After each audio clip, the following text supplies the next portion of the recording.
What's up, y'all? Have you ever wanted...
Yo. Wait, okay. Do you want my headphones on so I can hear you through the studio, or do you want me just listening to this?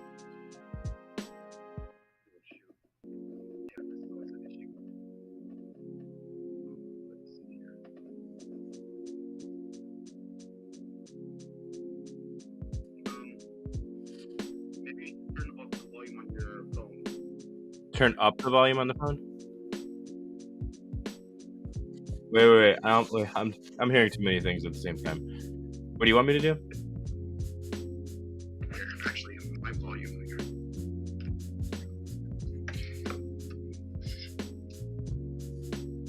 Dude, the green screen that's available. Yeah, turn the volume up on your phone. Okay.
I can't hear you through this because the count up music is playing, or countdown music's playing.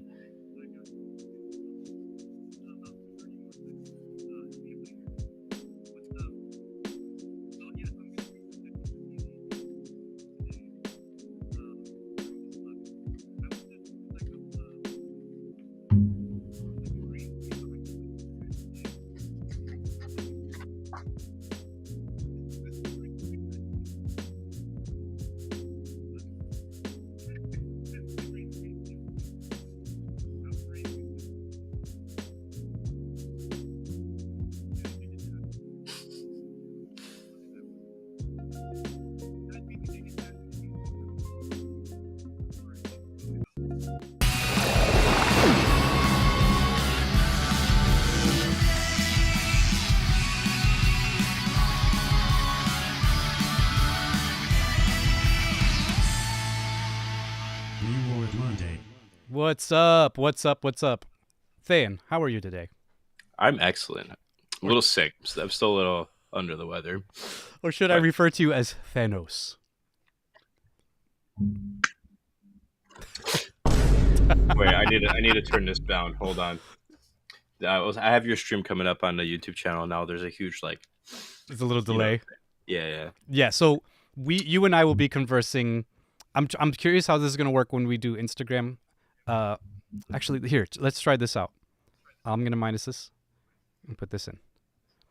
Whoa, that's pretty meta right there. So I'm gonna have to take away this. Okay, can you hear me on Instagram or can you hear me on? I hear you through our eCam thing. Okay, perfect. Okay, we'll get this figured out, guys. I promise you.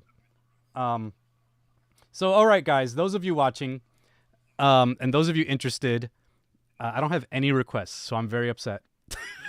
Because a lot of you are like, sure, I'll do it. But yeah, I'm going to be pretending to be an agnostic atheist. And you guys on this show are going to have the opportunity to debate me and convince me of Christianity. And so you guys, actually, now we're starting to get some requests. So yeah, so on this show, remember, I am a pretend agnostic atheist, and I'm going to be having people come on that are going to debate me and try to convince me of theism or Christianity. So I was going to have like a green screen behind me where it says, what's your evidence for God? What's your proof for God? And so I would love for people to join to try to convince pretend atheist Matt what Christianity is. And so it's not going to just be you and me. I have, of course, my wonderful assistant, I guess, our moderator for the evening is Than Christopoulos, or Thanos, Banana Thanos. And he's going to be Bonanny. Somebody said freaking Bonanny. Bonanny. He's gonna be moderating, and Than is actually an apologist. He's a good friend of mine, and he does actual apologetics. So before we get started and with all this craziness, I highly encourage you guys to go follow him on Exploring Reality on YouTube and on Instagram if you don't already do that. He's amazing. His content's fire. But yeah, enough of that. It's agnostic atheist Matt time. Slam. Vine boom. So, do you want to, Than, do you want to set any ground rules or anything like that? Or just let people know what they can expect from you as far as when to interject or whatever? Yeah. Well, I mean, it's not my show, but I just expect people to be respectful and nice to each other. No name calling.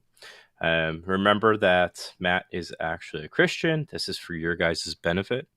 And I think, Matt, you have me here because for the people that do come in and try to convince your atheist alter ego that God does exist, if they're not doing it in a way that's truly convincing, be open to some constructive criticism and then for some help from me. And yeah. Awesome.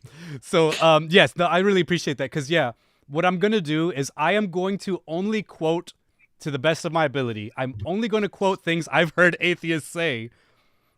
And that's it. I have so much in my database of things that I can say. So let's just do it. Let's just stop doing it. We have 3 requests. I'm going to give you guys at least, yes, these 3 people that they already told me they want to join. And they told me ahead of time that they want to try and convince me of Christianity. And we're going to have a lot of fun with this. So here we go. I'm going to be agnostic Matt, or atheist Matt from here on out. First one we're going to do is my boy Scott. Are they joining the Instagram? They're joining Instagram. For anyone who wants to join that's not on Instagram, let me know and I'll send you the link how to be a guest on here. I'll have to turn up the Instagram volume then so I can hear him. Yeah, I'm going to turn off the volume for... Well, I guess, yeah, you'd have to turn off the volume for the eCam. But, all right. What's up, Scott? What's your evidence for God? Well, when you think of evidence, all you need to look at is an Afro-Indigenous person of color. We realize that Christianity has been very much a colonized tool of white supremacy. So At my Universalist Church, we just really try to take time to honor those that have been hurt by Christianity. And first of all, we just want to take a moment to understand it. Our main theology comes from the when the woman was caught in adultery. Obviously, Jesus wasn't a slut shamer. Obviously, he honored sex workers, and so when he told the oppressors, I really don't appreciate you laughing, Matt. When he told the oppressors with the stones to put their stones down, that was really a breaking point in time. And so I understand your why you don't go towards Christianity, but really all roads lead to God, and that's really all I have to say. So your evidence for God is all roads lead to God? Yes, exactly. You know, to quote Gunther in a famous tweet, Buddha was Christ. Gandhi was Christ. Muhammad was Christ. Really, this is all just a part of a greater plan, and it doesn't matter what you do or think. But I want to encourage you that although this atheism is very much it's tempting, you can find so much freedom and liberation within Christianity. So there you go. Just wanted to honor your Afro person of color hood. So thanks, Scott. Appreciate that. Okay, bye, Matt. Still an atheist. Okay, for those who don't know, Scott's an absolute troll. Okay, that was trolling because I was like, I am I supposed to laugh or am I supposed to take this serious? Okay. So when somebody comes as a guest, what I figured is we'll have to turn. Can you hear me? Okay. We'll have to turn off our microphones. We'll have to mute our microphones on the eCam to hear the guest. Gotcha. Does that make sense? So we don't get feedback. All right, next guest. Remember, I'm a pretend agnostic atheist. Next person I will go to is Unlearning with Josh. It's too hot when I'm unpeeled.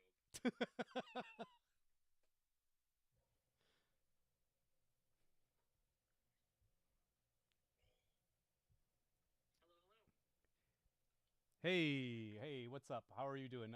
So what's your evidence for God?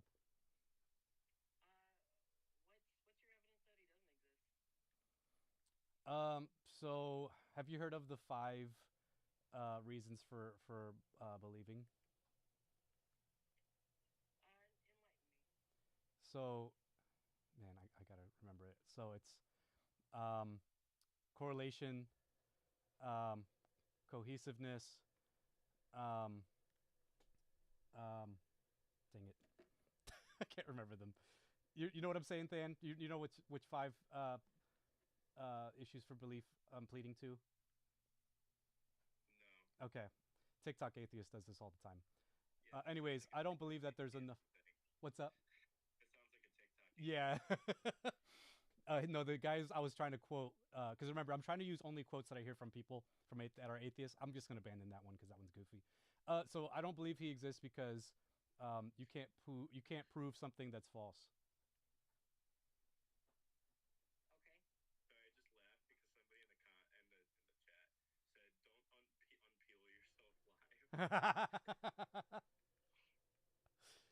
So remember, don't unpeel life. I am a pretend agnostic atheist for those who are watching. So yeah, I believe God doesn't exist because I don't find evidence for him. I don't see that, he's hidden from what we can see. I mean, if you want to believe in a make-believe zombie, that's okay. But like, I don't see proof for something like that existing.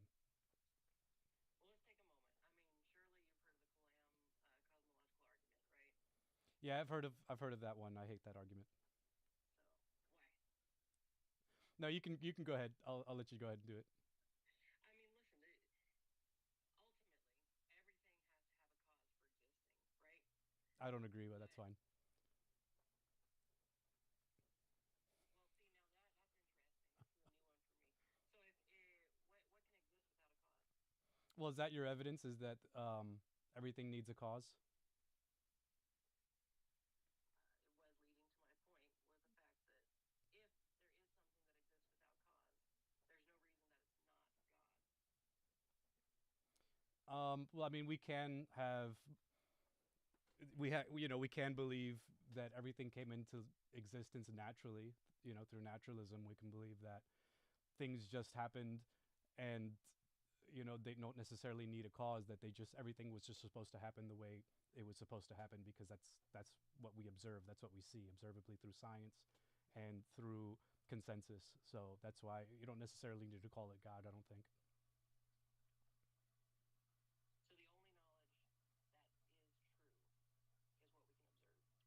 is what we can observe. I think so. I think that's the best evidence that we have for belief. I don't know why I would want to believe in something that I don't have evidence in. I mean, if you're more than welcome to do that, but that's not what I believe. Okay,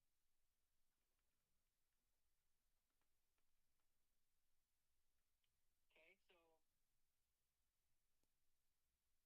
do you ever feel a breeze? I'm sorry. Do you feel a breeze? A breath?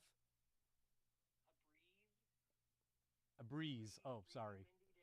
A breeze. Yeah, I do feel a breeze. Are you gonna say that just because I see the effects of the wind, and I don't see the wind, that I'm having faith in the wind? Is that what you're gonna say? I'll see you're way ahead of me. Sorry, I'm trying to be I'm trying to tone down my agnostic atheist jerk personality, because there's a lot of agnostic atheists that are very charitable, and so I'm probably not being a very good charitable atheist. Um, so yeah, go ahead. Because I'll level with you. Where I'm getting lost here is that we believe things exist. We both believe that there is a real physical Earth that we're Yes. standing on, right? Okay, great. And we both agree that that is true. Yes. I would say that that's as true in as much as that we can observe it or have evidence for. Have evidence for it. Okay. So, looking back through history, we were unable to observe the formation of the Earth, correct? I mean, a lot of physicists and scientists have postulated, that the universe could have had a beginning, or there's other theories of existence, or theories of space and time, and that it always existed. And I think, we don't necessarily need to say that everything had a cause. We can say that everything just always existed.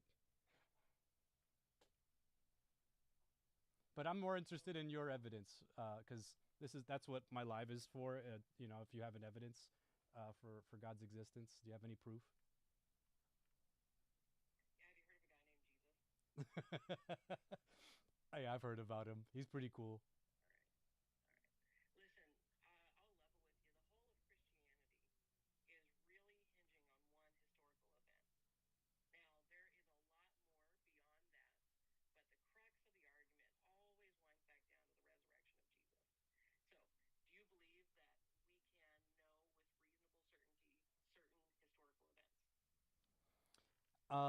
I don't think that's how historical process works, to be honest with you. How does historical process work? I mean, we can take evidences and we can come to conclusions, I think, but I mean, history is just pretty tough to nail down, if you ask me. I mean, we can have good assumptions, but yeah, I don't think we can say without reasonable doubt that things happened in the past with certainty, but we can have good assumptions. Well, let me put my Ray Comfort hat on. Did you know that you're a lying, thieving murderer at heart? Wait a minute. Than, what are your thoughts? I can see Than thinking, and because we're going in too many directions here. What? I was about to call my lifeline here. Yeah, Than is your lifeline, and Whatever you want me. I'm just sitting here and I'm gonna moderate, and then if people get heated for some reason, but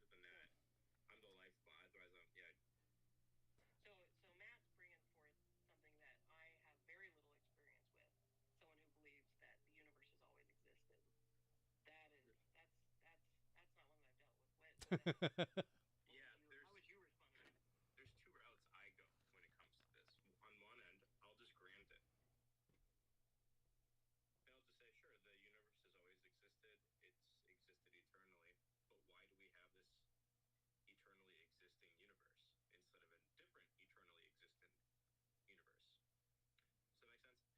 Does that make sense? So philosophers have this type of reasoning called like modal reasoning or modal logic. And we can express different possibilities through possible world semantics. So like, for instance, let's just say the reality is such a way that the universe we live in is past infinite. We can still ask the question like, well, why do we have this infinite chain rather than a different infinite chain? And so that still calls out for some kind of an explanation. This kind of falls in line with something called the contingency argument, which is a different route than you were going though. And so even if the universe is past infinite though, it'll along the lines of a contingency style argument, you can like I'm fine granting it and just saying, well, there still needs to be an explanation for this infinite universe. Now, if somebody thinks that the universe, now if somebody wants to test that the universe is past finite, but you want to give an argument for why it is, well, there's tons of different arguments you can give. So some philosophers, there's a lot of different types, but I think the most easy to understand is probably the argument from traversing an actual infinite. And so the argument runs like this. If the universe was infinite in the past, the present event could not occur. Premise 2 would be something like the present event is occurring, therefore the universe is past finite. So like the most contentious premise obviously is going to be that first premise, right? And the reason why we're going to say that's the case is because think about the number like infinity, right, versus the number 2. The number 2, there's like a limit to, there's like a quantifiable limit, and that's like this, right? If I say 2 fingers, this is the limit. If I say infinite fingers, it doesn't matter how many fingers I put up or down, I'm never going to hit infinity, right? And the whole entire point of an infinite past is the fact that there will always be like one more day than you can conceptualize to that series of chains, right? And so the reason why today would not be occurring if the past was infinite is because there would always be an infinite number of days that would have to be traversed before you got to today. Does that make sense? I think so. So it's like, again, remember, the word like the number infinity has no limit. Yeah. Right. And so that means there's no limit of days in the past if the universe is past infinite, which means on this edge of the universe of time, pretty much, right, which is today, there's always another day here that has to pass before you got to this one, because there's no limit to the days before this one because the universe is past infinite. It's kind of mind-boggling, yeah. I like the example that's like, say you are in a race, right? And you're at the starting line. I'm not an atheist, okay? I'm theist Matt now. You're at the starting line, and in order to start the race, you have to wait for the gun to fire, for you to start running. But in an infinite regress, it's like the moment right before the gun fires, it's like that happens, but it keeps happening, so you never start the race. Is that right? And is that accurate? I think a better one is the well example. Okay. Like philosophers actually use this one. So imagine like you're in an infinite well. Mm. It's infinitely deep, right? And you're thrown at the bottom. And then you have to start climbing up the well. And you climb for like 2,000 years. Are you any closer to finishing climbing out of that well 2,000 years later if it's infinitely deep? No. You're not getting out of there. Because you never reach the bottom. So like in that well example,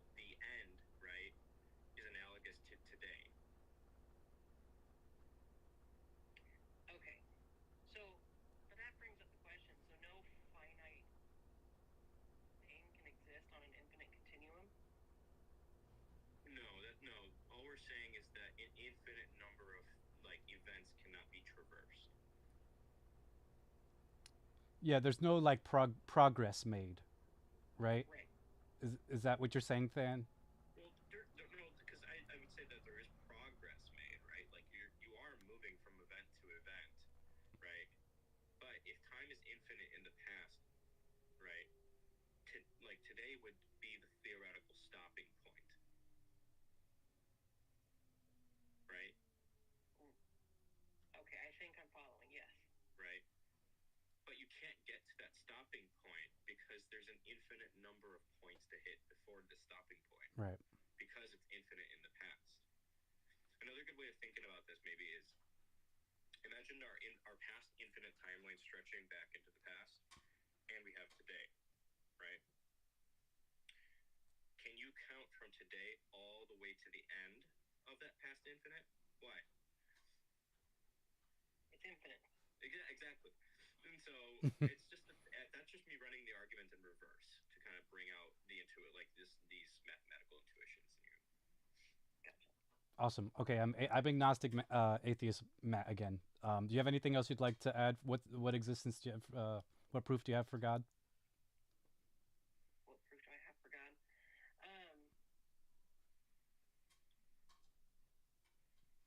Matt, I don't have a lot. You got you're getting above my pay grade. Here I was thinking that I could tell you that because you've blessed it in your heart, you're going to hell and you would convert, but I don't know what to do now. Well, I appreciate your honesty. Yeah. Well, thanks for joining. I appreciate you coming on and being honest with me. And All right. hope you find some hope you find some evidence. JK, love you, Josh. All right. Take care. Okay. All right, we got a couple more. Remember, for those of you just watching, I'm pretending to be an agnostic atheist. I'm joined here by my banana friend, Banana Thanos. He is Than from Exploring Reality. He's an actual apologist. I'm an actual Christian pretending to be an agnostic atheist. And you guys are welcome to join this stream to debate me and give evidence for your belief in God. So let's do it. All right. Uncommon Hoodlum. Let's go. He's been waiting for a while. Yeah, Ming. That's Mingling. She was very confused. Hello. Hello. Hey. How's it going? It's going great. How are you? Can you hear me? Yes, I can hear you loud and clear. So, what's your evidence for God? All right. So I'll start just by setting this up. I usually have two arguments that I like to use. One of them you actually just covered with your really good explanation about infinity and comparing it to two. And so I'll go the other direction. So I'd like to harken back to something you said to a previous answer about evidence. And evidence is very important to me. I'm actually an engineering student. And so when I look at a physics problem or I go to a lab and take measurements, what I'm looking for is evidence. That's what I'm looking at. And so when I look at evidence for the existence of God, as I constantly do, because I personally still do experience doubt, so I am constantly looking back for evidence. And I consistently find a set of evidence that proves it to me beyond all doubt. So have you heard of the Library of Alexandria? No. What's that? So the Library of Alexandria was a fantastic library. It was one of the biggest in the world. About 2,400 years ago, 2,300, and a lot of people believe, due to popular misconception, that there was a fire in that sure the library. Now there was a fire, but that's not why the library was destroyed. The library was destroyed because they made all their rules on papyrus, and because that doesn't keep well, you have to continue to write it down. So it's very, very, very difficult to keep a text in condition and pass it down through generations, to the point where from the time of Jesus Christ being alive 2,000 years ago, there are very, very few actual documents that have been passed down. Most of them are related to some form of religion, specifically specifically Old Testament books. There are a lot of there's a lot of surviving Old Testament and Old Testament related text. These have been preserved by, primarily actually by the Jewish synagogue, and that particular religion. It was very, very important to them to write these down. That was actually a big part of their learning process. But that's a bit of a historical rabbit hole. So my evidence for God is that of all the texts that have survived, there are 4 different accounts of one man from 2,000 years ago in the sticks in Nowheresville, Israel, and those have survived when thousands of others haven't. And not only do you have all of those survive, but they are consistent with each other. You'll find people like to bring up inconsistency within the Bible, and I'll grant that sometimes the Bible does appear to contradict itself, even though I don't believe it does. I do believe sometimes it appears to be, and because it's a difficult book to read. But I do believe that within the gospel, it's very easy to see that they're consistent with each other. So I review those texts that have survived, and I see them as historical testimony. And not just historical testimony, but historical testimony that actually, I don't know whether to say thousands or millions, but many, many people have died in the last 2,000 years for the preservation of these texts and for those texts. Specifically, the original authors were often martyred. And I see no reason why you would die for something that you don't believe in. And I mean, personally, would you die for a cause? Is there any cause that atheists would you would die for as an atheist? Well, here, let me see if I hear you correctly. So your evidence for God is books didn't get burned in a library, and those books have been preserved somehow, and therefore God. That's your argument. What I'm saying, I guess I went on a bit of a tangent. I'll try to sum it up. It's very, very difficult to preserve a text for 2,000 years. The evidence of this is that we don't have very many texts from 2,000 years ago, and yet we have 4 consistent but separate accounts of one man that describe his life accurately and describe his actions accurately, and they describe his teachings in his work. This is all about Jesus. If you, I'm assuming the atheist has heard about Jesus. I don't know if, I'm sorry, I guess I shouldn't have made that assumption, but I'm assuming that you have heard of Jesus. I've read the entire Bible, yes. Oh, very impressive. In fact, I can't even say that I've done that yet. Yep, I've read it multiple times. I grew up a Christian, and now I'm an agnostic atheist because I read the Bible. Very fascinating. So actually, is there anything about the Bible that you found particularly, just out of curiosity, what about the Bible did you find? Oh boy, are you sure? So unpersuasive. No, I'm curious. I'm looking, again, the reason I'm doing this, Christian me, is to improve my ability to, make this case. Wonderful. So what specifically do you believe, atheist, that about the Bible that is so inconsistent or so, unconvincing? So, yeah, keep in mind, guys, that I'm pretending to be an agnostic atheist. For those who are just joining, I'm actually a Christian, but now I'm going into agnostic atheist, Matt, just for the purpose of this live. So, the reason that I read the Bible and that's why I'm an agnostic atheist now, is because I find the God of the Bible to be a horrible a-hole, and I hate him, and I think that I could make better moral judgments than he could. Like, I don't condone slavery, and God does. I don't condone the murder of children, and God does. God has the most murders in the entire Bible, and so therefore, if God is real, I think he's an absolute jerk, and I will never serve him. All right, I've heard that argument too. So if I might say, see, what was the first thing you said? It was that you find God to be immoral and an a-hole, and you would never serve him. Yeah, I can make better moral So, judgments than he can. I'm more moral than God. so what's your basis of morality? What? Because I believe that aside from one absolute standard for morality, there is no standard for morality. And what I mean by that is that because I believe in God, I have my standard of morality, and that's what's laid out in the Bible. And that standard of morality is often very inconsistent with what's popular, and I'm sure it's very, very inconsistent with what you believe.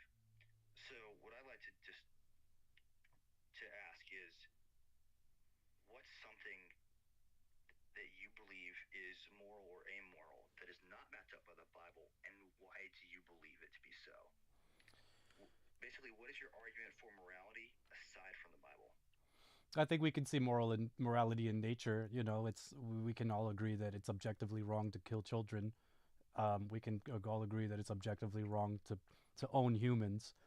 I think we can just see that it's just a wrong thing to do, and so that's why I believe the Bible is immoral because it actually condones those things. So I don't actually believe that the Bible does condone slavery in particular, but we can get to that in a minute. What? So, all right. If you've got, actually, I forgot what I was going to say. Let's talk about the slavery in the Bible. Exodus is a story about God sending Moses to free his people from slavery, and uh, when he gives the laws to his people, he commands them to set their slaves free periodically. And keep in mind that slavery back then was not an abusive system; it was rather a system of debt payment. So Are you still sure about that? That's not to say it wasn't necessarily abusive, but it is to say that that's not what specifically God intended for slavery when he gave his laws to his people. But So in Leviticus, we see God actually telling the Israelites to own slaves, and actually, you know, the Bible actually says you can own children and you can own and put children into slavery. So yeah, the Bible does condone slavery. it condones slavery, of course, but it doesn't condone it in the same manner that, let's see, what's a good name for it? It doesn't condone it in the transatlantic slave trade manner. You see, Israelites are commanded to set their slaves free periodically because slavery was not a mechanism of perpetual ownership as it was in the United States of America for much of its history. And in my eyes, that form of slavery, the transatlantic slave trade, that is, I guess, I don't really want to call it a perversion of a good system, but I do want to call it any attempt to justify that form of slavery with the scripture was a misunderstanding of scripture, and that system was wrong. It was objectively morally wrong by my standard and also by yours. But slavery in the Old Testament, first of all, it's not wrong by my standard because it's commanded by God. And secondly, I don't believe that it should be wrong by your standard because God commands his people to set slaves free periodically. And because God commands his people, he doesn't command his people, but God intends his system not as a method of ownership of another human. Instead, he commands his system as a way to clear a debt, to remove yourself from being indebted and then to be free. What about in Leviticus where it talks about? Is not. Sorry. What about in Leviticus where it literally commands the Israelites to decimate an entire kingdom and then take the slaves of the remaining people that were in that kingdom? That was not as you described it as owing a debt. That was actual chattel slavery. Well, those slaves still fell under the commands of free them periodically, and again, I can totally understand why it's very hard to reconcile morally commanding one nation to invade another, especially if you look at what goes on in the world right now, Russia and Ukraine. Russia is doing unspeakable things in Ukraine. So it's very hard to look at that or look at any invasion in recent history and say, this is morally right. But I believe that God is the supreme authority, and as such, he commanded the Israelites to take ownership of a land that he promised them. And so, but again, the problem we have is that we have different standards of morality. circle back. I guess we got a little off topic with the slavery and the Yeah. Bible debate. That's my fault. That's okay. Your standard for morality. You said that you can find morality in nature. But so, what do you believe about the origin of the universe and the origin of life on Earth? Could you just give me a 30-second rundown? Do you believe in the Big Bang Theory? Do you believe in, anything else? Trying to think of which Evolution. I'm trying to think of which atheist I want to adhere to on this one. Yeah, Because remember, I'm only quoting agnostic atheists that I've heard. Like everything I'm saying is literally things that I've heard other people say. This is not what I believe. I actually really like the way that you're responding to these objections.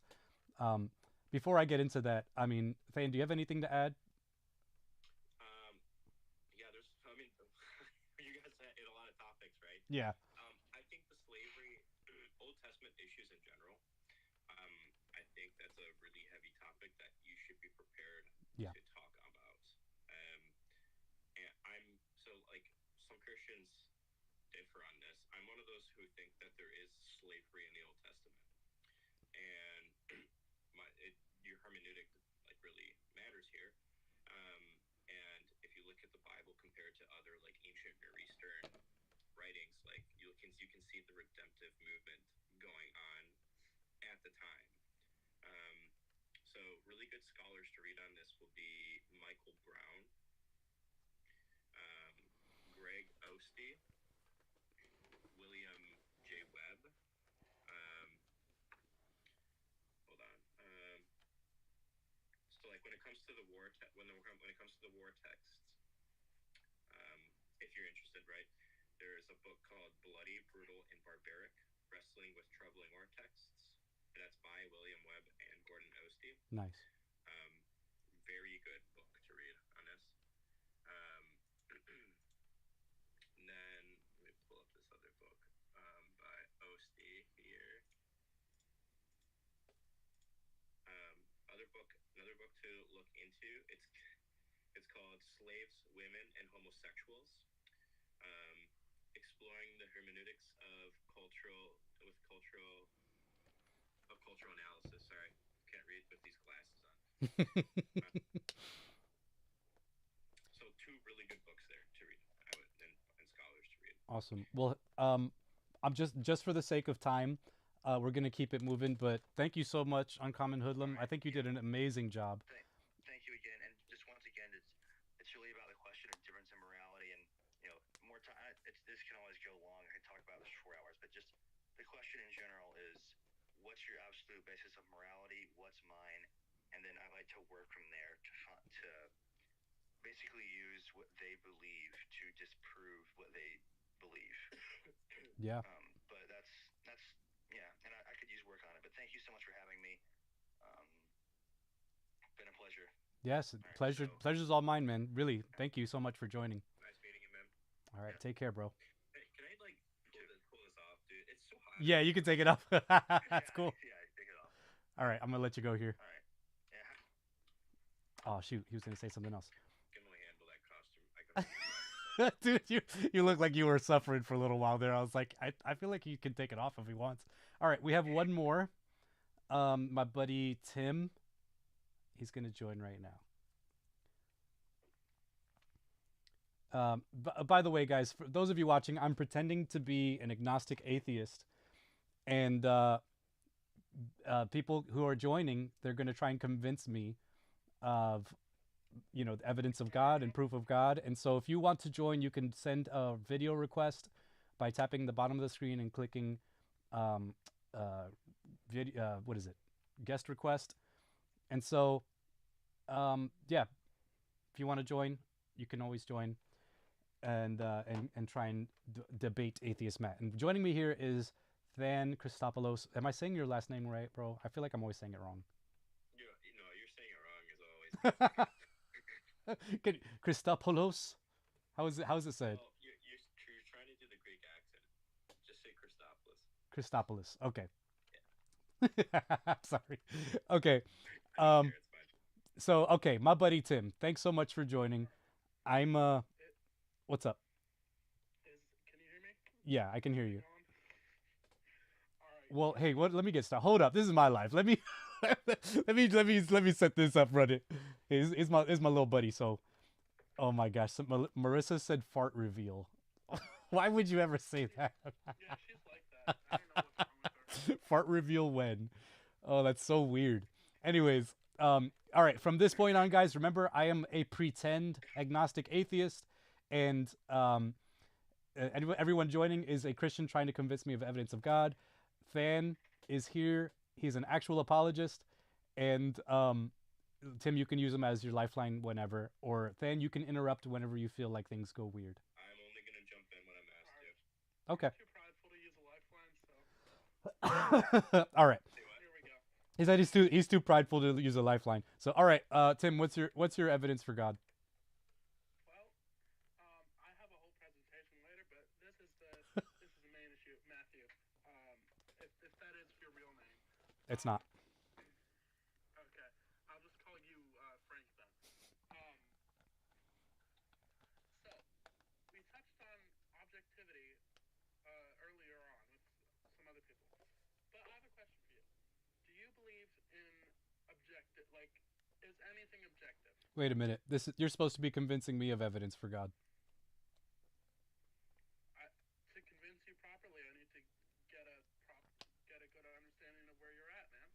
Okay, I'd like to hear evidences for God first before you ask me questions about my personal convictions. Well, this is important, but objectivity, all right? Okay. I hear many people talking about how we don't have this sliding scale of objectivity, everything's relative, and then other people who are weird say everything's objective and there's no gray area. But if you have objective things, you need to have a being who knows who is the standard for objective things. Let's take mathematics, for example. Math is always math.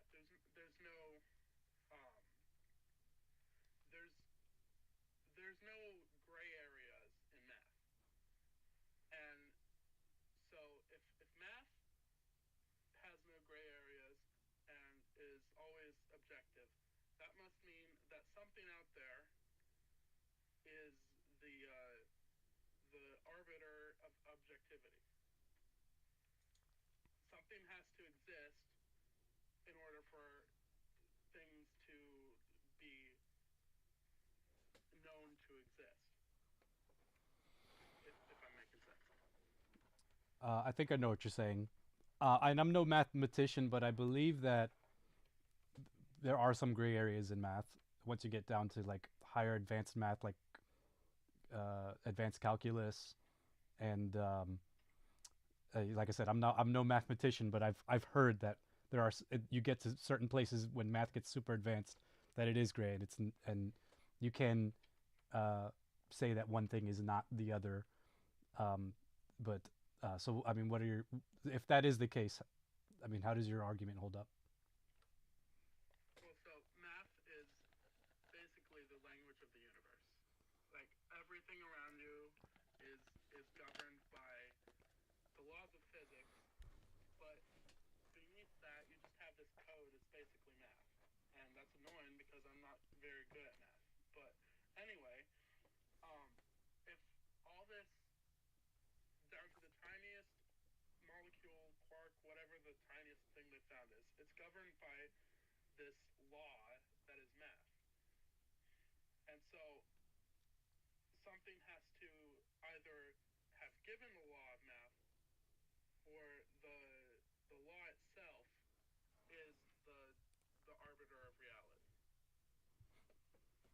So your argument is because we have things, there must be something underneath those things, right?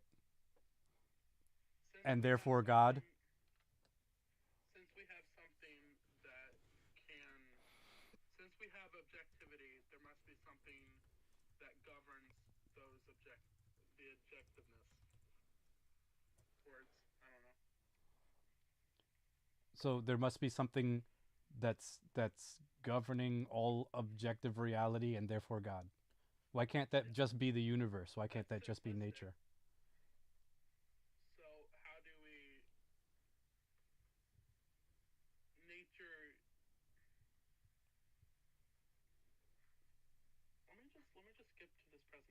Alright? Because I like you, Tim. Oh my gosh. He's got pictures of me. Wonderful human being. Alright?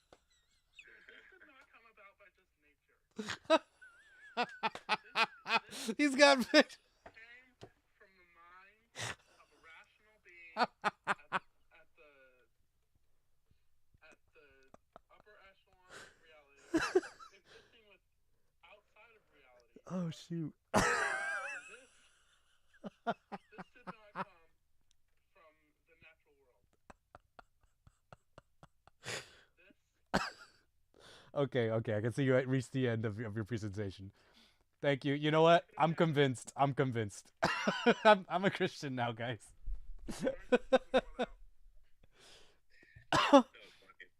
Oh man, yeah, you win, dude. Do I get free merch? I don't have merch. I don't have any merch. What's the prize for winning this? I'll send you something, dude. I'll send you a sticker or something. Alright, I'm gonna remember that. Okay, no takesy back, please. Yeah, I got you, man. Did you really have anything else you wanted to add, or did you just want to troll me with that? So I could argue for the historicity of the Bible. And therefore, God. You know, man, you're painting yourself as this enlightened individual. But enlightened individuals take time to learn other viewpoints. All right. So the historicity of the Bible. How can we prove that? I don't believe the Bible's a historical document. I think it's full of contradictions, and I feel like it was just put together by a bunch of drunk dudes in a cave. So I don't know why we should believe it. How can we then gain any historicity for other historical documents? What's the... I think we can gain historicity from other documents. I don't think we need to worship those documents and call them God. Wait, you got it? Go ahead, Dan. Have you actually heard somebody say? Yeah, everything I'm saying. Dude, yes. It was a bunch of drunk dudes. Yes. Yes. Bunch of drunk dudes in caves. I've heard somebody say that. Dude, I have unlimited atheist quotes memorized, dude. This is so bad. Yeah. I don't spend too much time interacting with like TikTok atheists. Yeah. With the scholars. Yeah. So this is really funny to me. Yeah. No atheist or non-Christian scholar is gonna say that. Yeah. I'm just gonna give you the cringiest TikTok atheist quotes that I've heard. Oh my gosh. So let's go to creation myths. Creation myths. Mm-hmm. Okay. Now you would be of the camp that the Bible is also a creation myth, right? So the creation in the Bible is also a myth, and it's just as unreliable as other creation myths. Yeah, I mean, I'm trying to think of a good quote to give you there. I don't have one how to answer that question. I would say, if I were agnostic atheist, the way that I would respond to that, I would say, like, if I personally was an agnostic atheist, I would be more like the Graham Appian type that would actually admit that there's like a, something, there's a being, like a singularity that exists, that is like, that everything is fundamentally hinged upon. Is that correct, then? Is that what Graham Appian's take? He thinks that he grants contingencies to Right. arguments, and he'll grant like a necessary thing. Yeah. But what Appian's going to say is that the initial state of the universe is the necessary thing, which I think is a really bad take. But yeah. Okay, so I guess the way to answer that is, like, that's the type of agnostic atheist that I would be. So I would say, just to be charitable, I would say that the Bible could be an option, but I disagree with it. But you haven't answered the question. Is the Bible, from your viewpoint, if I'm understanding you correctly, the Bible is just as inaccurate as any other creation myth, like the Epic of Gilgamesh or other creation myths like Greek or Aztec, whatever. Name Yeah, I'll say that. I'll say that. Yeah, it's just another myth. You know, people have always been wondering how the universe began, but you know, science has been proving time and time again. There's so many universal models that physicists now believe that the universe was and space and time were not emergent, that they were always uh, eternally existent. And so, yeah, we have myths. Those myths exist because it's always people asking questions. But now we see through science and through physicists and science that we, you know, we have answers that people have always been grasping at for thousands of years. So that's the best way I can think how an agnostic and atheist would respond to that. All right. So these myths, they all tend to have some degree of cohesion, as if there's. I've heard personally, heard people say that the Bible copied Sumerian myths, and so all these myths you can name whatever myth, they will have similarities to other creation myths, and the question is why.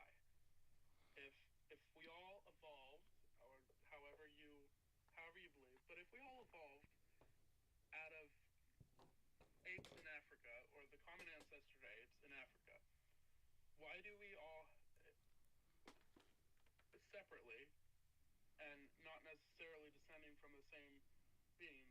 Why do we all have relatively similar creation myths? And I So, would posit to you that these similarities are because all of them are the creation myths.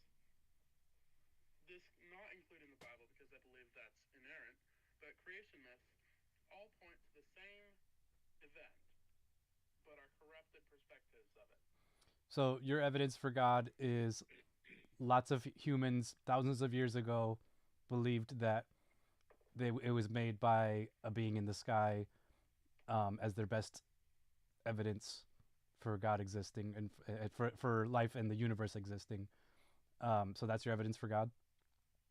Not necessarily that it was created by God, but that it was the details of these creations are so similar that there must have been some event that these civilizations witnessed, or that a common ancestor of these civilizations witnessed and passed down to them.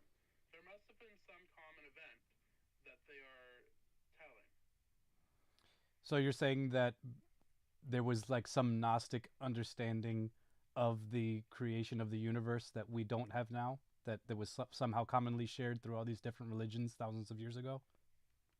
I think the mythological record bears witness to similarities between different cultures from all over the world, and so since the mythological record shares those certain distinctives, those distinctives have to be at least somewhat grounded in reality. Okay. For the sake of time, we'll move on from here. Than, what are your thoughts as far as like how each of us did? Any comments you want to make? Anything like that?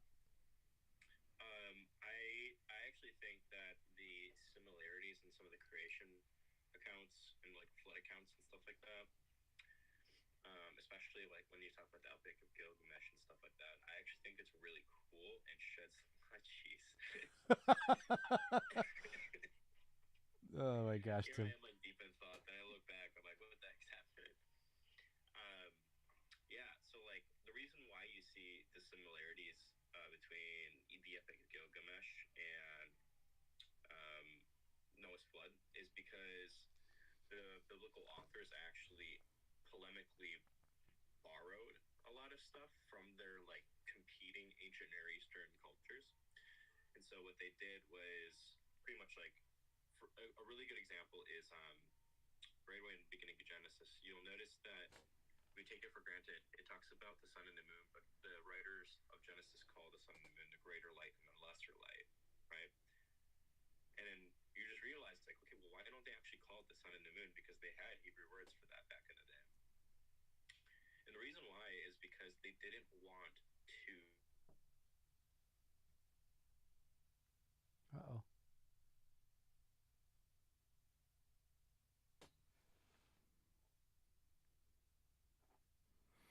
Uh-oh. What happened? Oh no. I think Instagram froze. I'm still good. Here, let me remove Tim. Is it? Are you on? Yeah. I'm still on Instagram, but it's like freezing. Okay.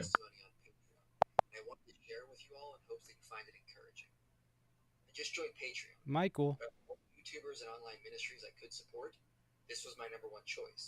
Dude, my Instagram just froze. This is incredible.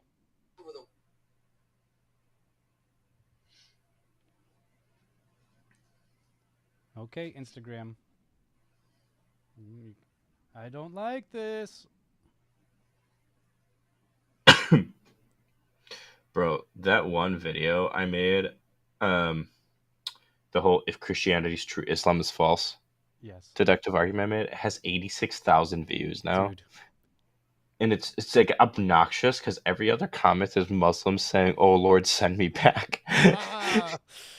I'm just like, dude, I just want to comment back on some of these and just be like, dude, shut up. Okay, I'm gonna end the Instagram live. And yeah, that's unfortunate. It is what it is. Dang it. I'm gonna share it, and hopefully, it'll cut off when it cuts off. Um. Um. Pretending to be an atheist.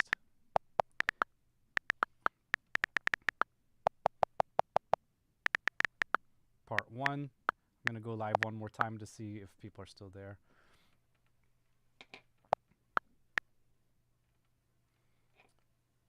That's Disney adult. What's up? Disney adult. Going live.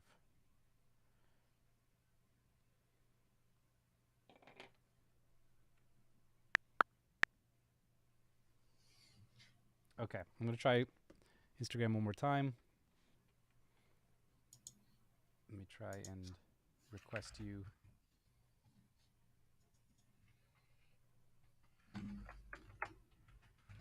Invite. There we go. Yeah, I had 3 people waiting, so I'm going to try and bring them on. Right. Hannah wants to debate. All right. Let's try this one more time. Barrel Philosophy. Hey, Barrel. That's my homie. Oh, shoot. I wanted to get Diligent Disciples in here. I'll let Hannah talk for a little bit, and then Barrel, if you don't mind. How are you doing on time, Than? I know we've been here for like an hour. How are you doing? I'm free all night, but with this cold, I'm like getting worn out pretty quickly. Yeah, I don't want to wear you out, man. Be on for like another like 15, 20 minutes. Okay, so we'll do moving on from here on out. We're gonna do a speed run. So I'm only gonna leave you guys on for like 5 minutes the most. Beryl said Grandma is flowing through my veins. Oh shoot. Beryl knows my Bayesian stuff, so he might hit you with some Bayesian stuff. Yes, I want that. All right.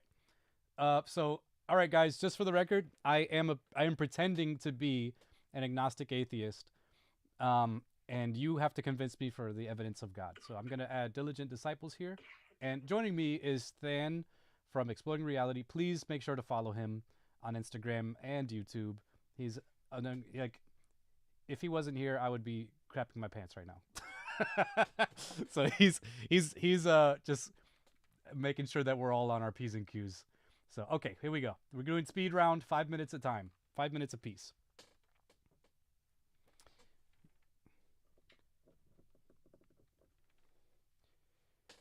Then you get a haircut, bro? Looking handsome, bro.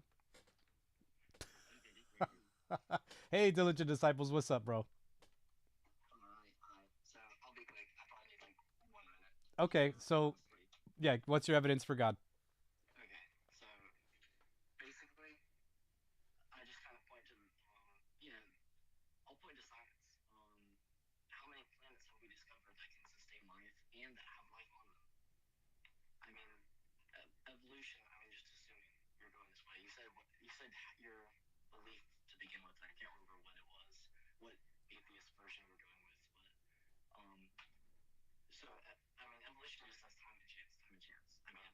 Hey, sorry, bro. Your mic is like really fuzzy. It's really hard to understand what you're saying. Yeah, I'm sorry. It's like really, really digitally. Okay, how about now? Way better. Way better. Thanks, bro. Man, those knockoff beats, man. I'm sorry, man. Rip-offs. Oh well. Anyway, so what I was saying was, how many plants have we discovered? I mean, with water on them alone. I mean, I think we've discovered ice on Mars, I want to say, or like traces of water where there used to be. I mean, I think we've discovered a few. I'm pretty sure we can say that we've at least discovered a few that have water on it. So let's get to the next thing. The atmosphere. So to sustain life, we have to have like that suitable atmosphere. We have to have, obviously, we have to oxygen, hydrogen. We have to be able to prevent UV rays from coming at us too hard. And then another thing, we have to be close enough to a sun that we don't freeze, but far enough that we don't burn up. So, that's another reason. sorry, just because this is a speed round, I'm gonna have to interrupt. So your argument for the existence of God is basically the fine-tuning argument. Basically, everything is so finely tuned that we, uh, therefore God. Basically. How do you get God from that? Okay, basically, if you the odds are highly against us that the universe just exploded, and this is what we got.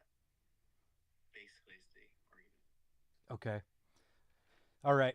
Thank you so much for joining, disciples. What is it? Diligent disciples. Oh, this is speed round, so I'm just gonna let them say their evidence, and then, I'm gonna kick them out. But yeah, I disagree. I think that we only see fine tuning because the universe, it could have been that way. So I disagree. But thanks so much for joining.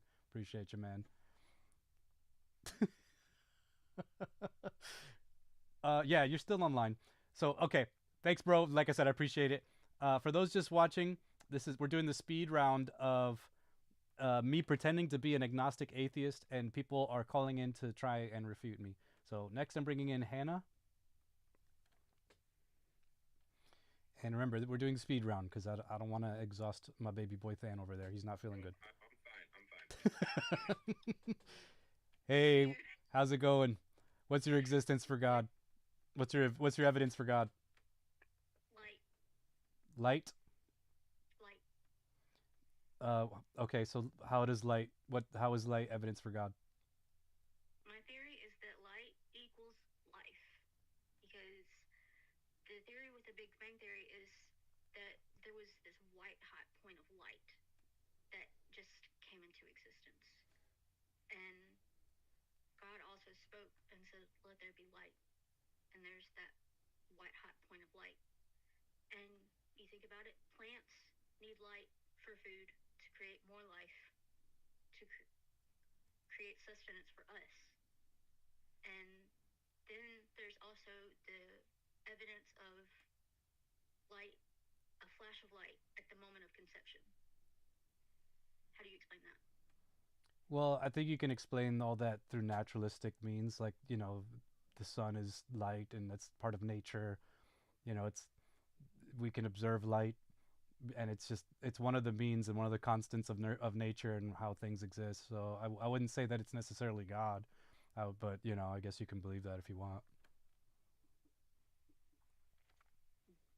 Why? What do you think created light then? I mean, as a naturalist, I would say everything is just here because it's here. It's nature. It's everything just works that way, and nature just kind of proves itself. It just works out that way. You think it just exists? Yeah, I mean that's what as an agnostic atheist, yeah, that's what I that's what I would believe. Yeah. So yeah, no. So that's your argument. Light is your evidence for God, and therefore God. Pretty much.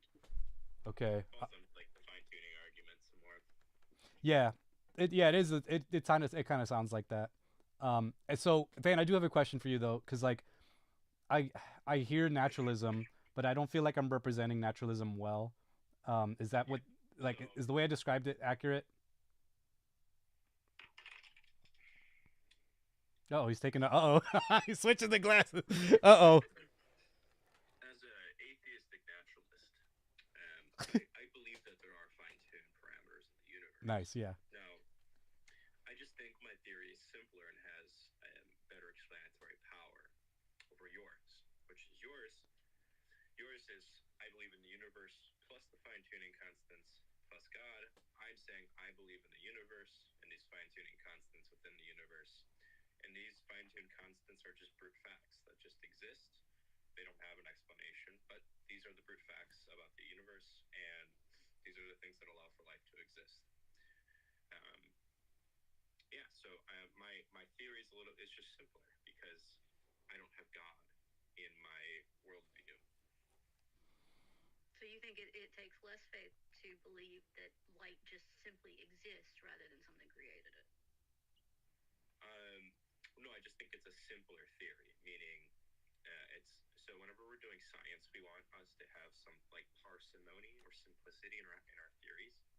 The simpler the hypothesis is, the greater the prior probability of the hypothesis being true is. That's why, for instance, we want to posit like one entity to explain a bunch of data versus two entities. And so I'm just saying my theory is simpler, so the probability of my theory is higher. Okay. Can I ask you a question? Are you asking atheist me or?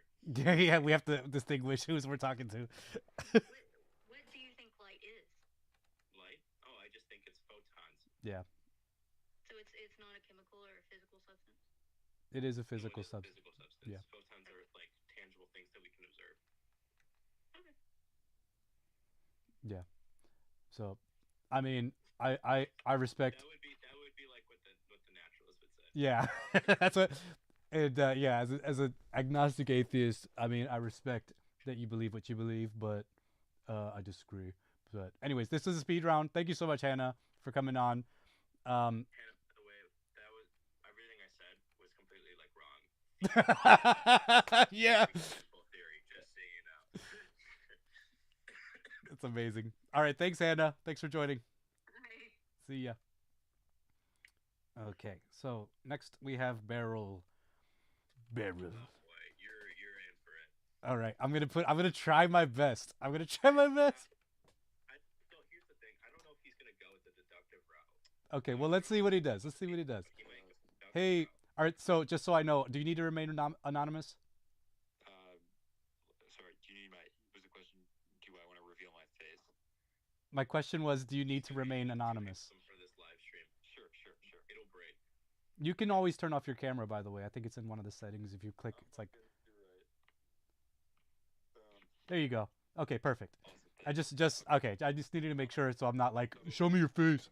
Yeah, so for sake of time, because I think it would be a little difficult to go through a contingency argument. Sure. Stage 1 and stage 2. Sure. Let's just talk about fine tuning. All right. Okay. So, Yeah. What's your evidence for God?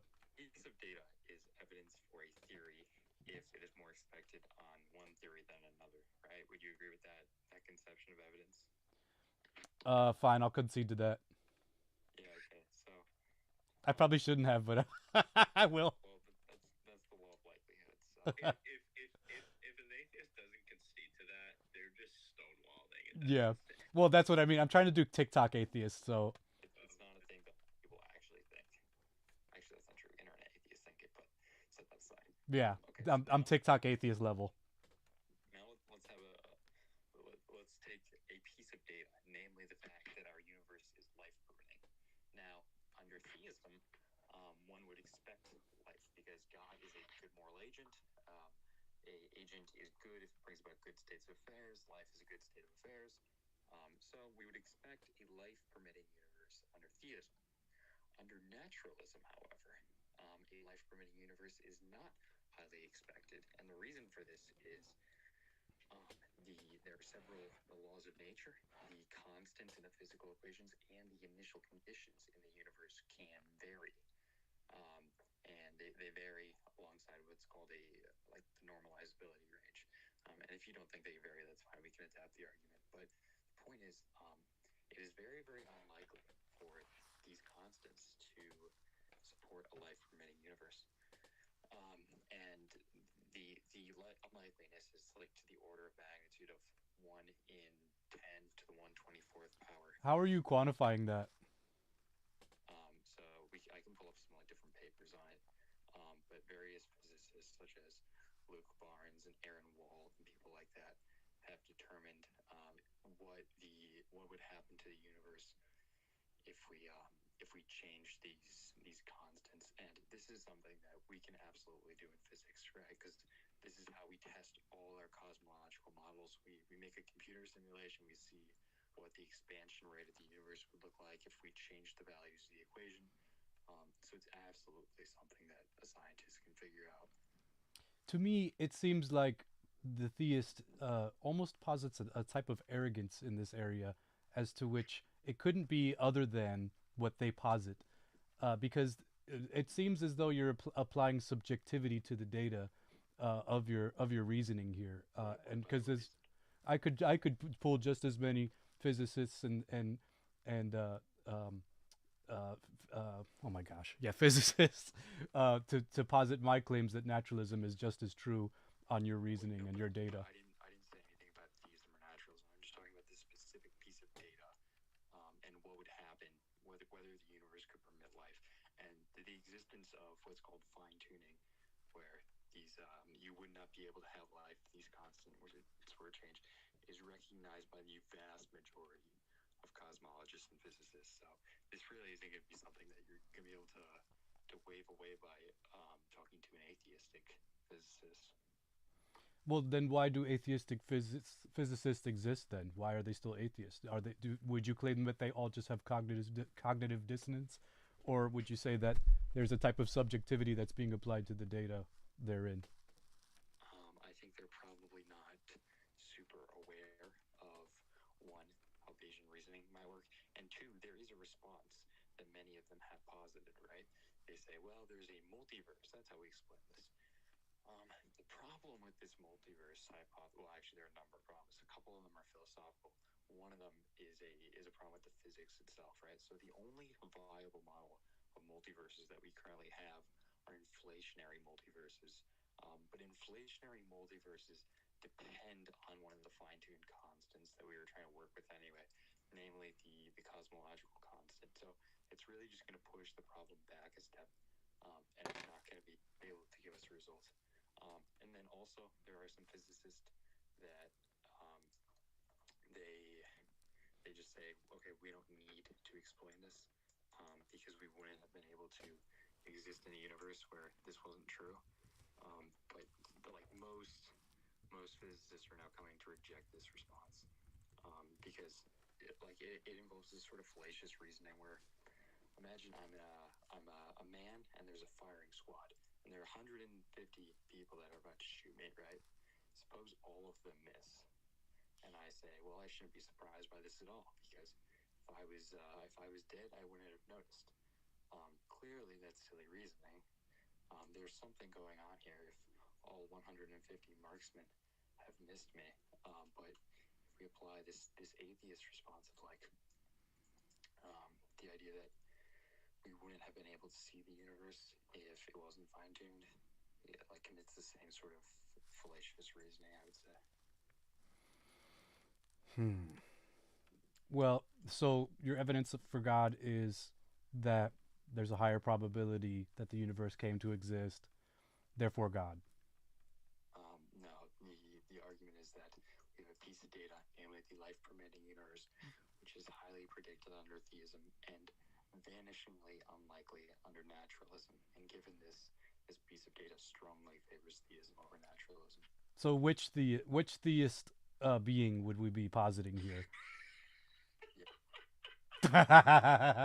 Sorry. I'm trying my best to hold it. Right now we're just talking a general theistic being, right? And we can talk about other arguments to derive different attributes of this being and see whether there might need to be a triune being and things like that. But it's not going to be the point of this argument. This argument is only to establish that naturalism is not a very good explanation. This is where you get into a priori arguments for the Trinity. Yeah, I'm trying my best because like I know like I agree with you, and I feel like you knocked it out of the park. But like I feel as though if this argument were to be presented to some of the internet atheists that I know, that they would start conflating and start saying, well, I feel like you're just making assumptions about the constants because there's just as many physicists. You know what I'm saying? There's two like main responses aside from the multiverse theory. One is going to be by like following pretty much like what atheist philosopher named Paul Draper would do, Hmm. and he would just bring up like the problem of understated evidence is what he calls it, where he'd be like, okay, well, there's also fine tuning in the universe that actually like leads to suffering and stuff like that. But that just falls under the root wheel of like the problem of evil. Another thing you could do is something like what a philosopher named Alex Malpass does. He calls it the stalking horse objection. Yeah. And you could say something like, well, Oh, dude, J Mike just joined. that's fine. What's up, bro? So J Mike and Alex Malpass is going to say something along the lines of like, well, the universe just has like a natural disposition to favor like a life permitting universe or something like that. Yeah, and I think Michael Humer, who I don't know if he's an atheist or agnostic, I think he has a pretty good response to this.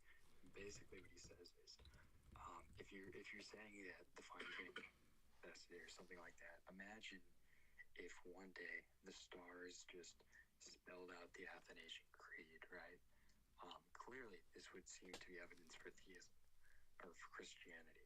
And imagine we found out that the reason they did with this was because of some constant, and if some constant in the initial universe had been changed, the stars would not have been able to spell out the Athanasian Creed. Now, the atheist, like Malpass, with his stalking horse objection, is going to say, like, well, this is just necessary. I can posit this necessary law, just like God. And similarly with fine tuning, I'm just going to posit this necessary law. But the necessity objection seems to prove too much. If necessity can be seen to be like undercutting defeater for the idea that the Christian God wouldn't exist if the stars spelled out the Athanasian Creed, then clearly this necessity objection is on the wrong path. We can also apply that to fine tuning and say, for similar reasons, it's gonna be going down the wrong path. Awesome. No, I appreciate it, man. And Dan, how are you feeling, man? You feeling all right?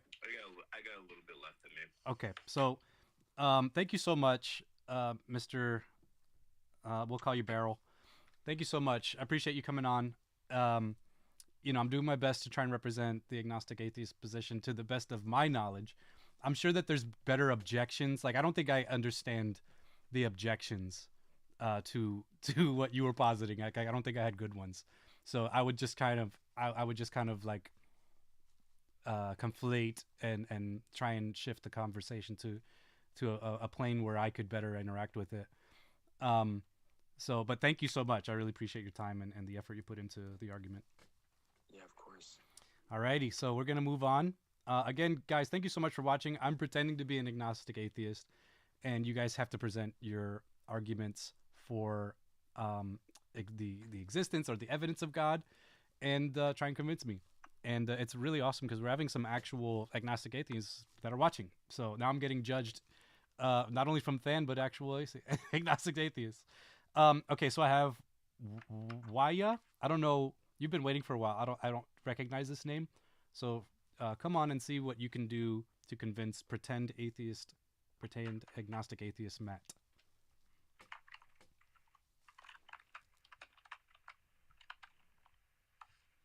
I like J Mike, man. He's my favorite Jesus cosplayer.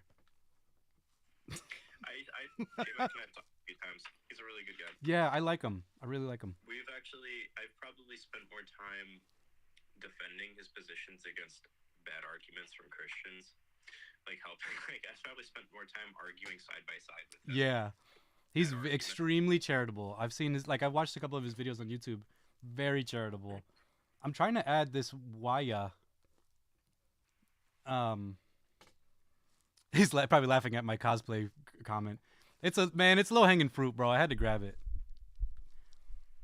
Grayson's yeah, I can't add this Waya person. I'm trying to add them, but for some reason it's not going through.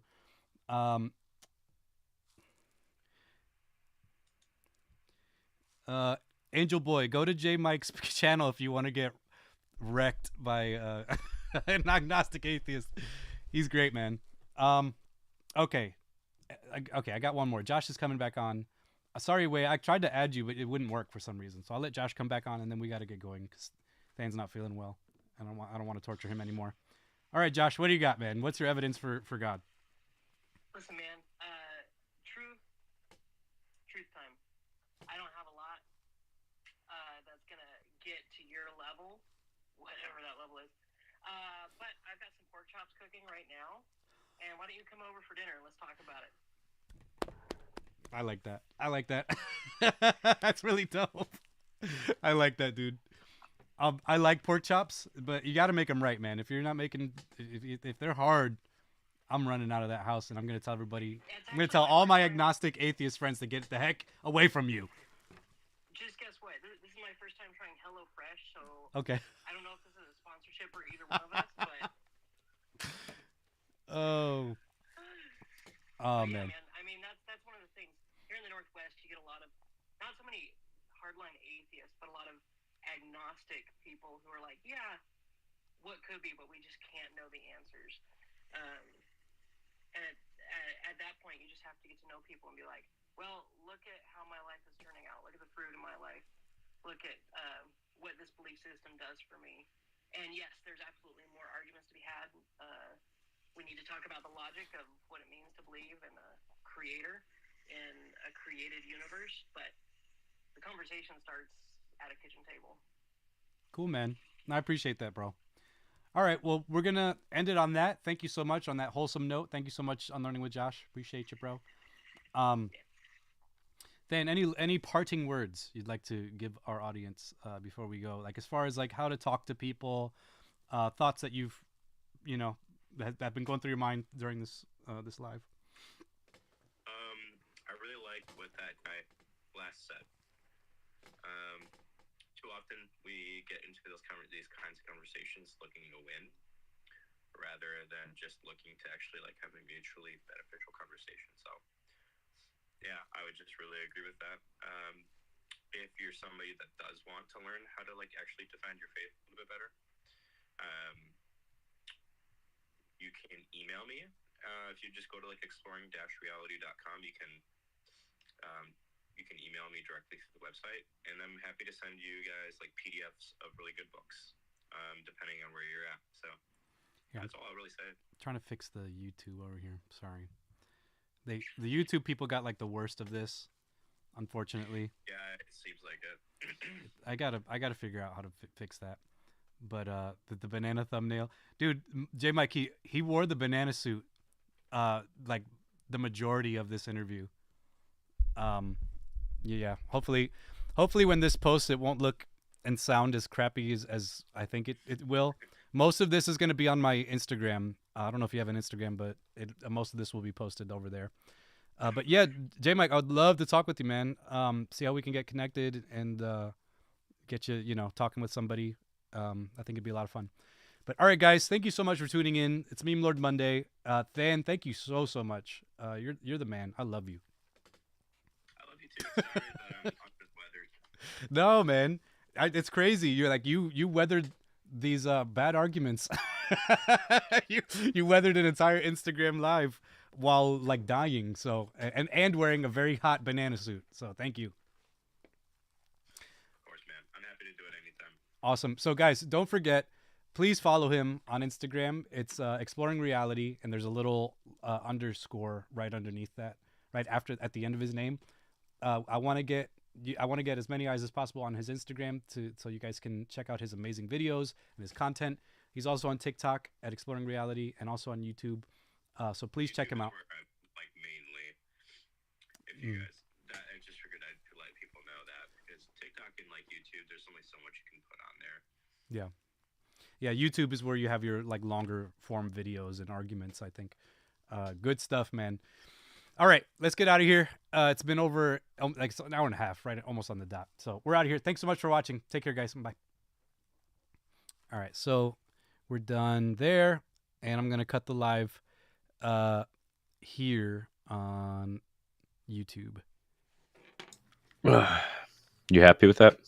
Yeah, I'm finishing it right now. Bloop. Why can't I hear you? Here. Try talking again. There you go. Boom, boom. There we go. Okay, I'm gonna do my ending screen and then see what happens.